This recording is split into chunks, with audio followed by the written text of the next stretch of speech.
Les progrès que nous avions enregistrés jusqu'au mardi 28 septembre ont été interrompus.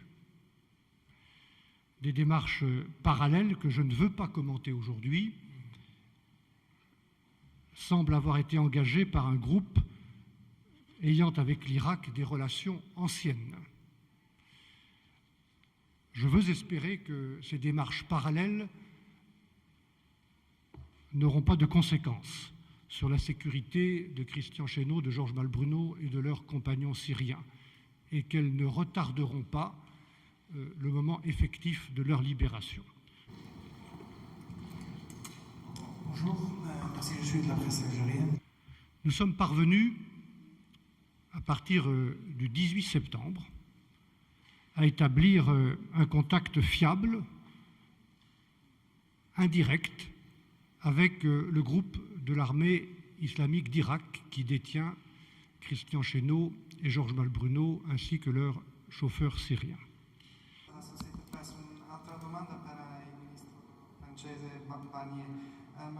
Et c'est ainsi que nous avons obtenu la preuve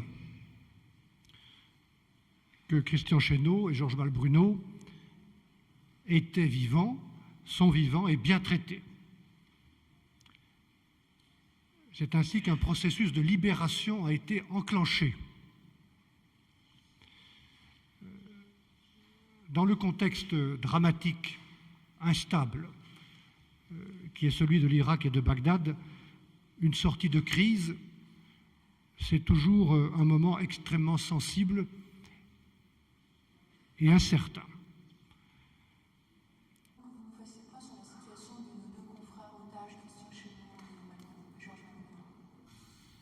Que se inicia hoy aquí en Roma, gracias a la iniciativa del ministro Frattini, un nuevo compromiso. Un compromiso de construir un futuro común.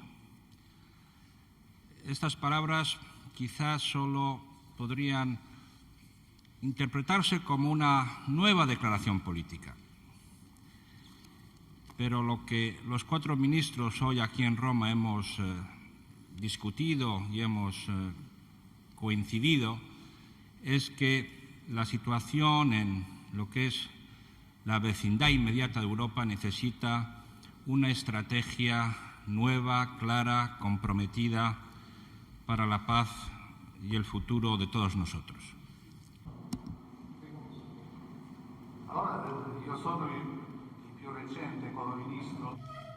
4 paesi particolarmente impegnati nella regione mediterranea, 4 paesi che hanno sempre ritenuto che la regione mediterranea costituisca una priorità per l'Europa.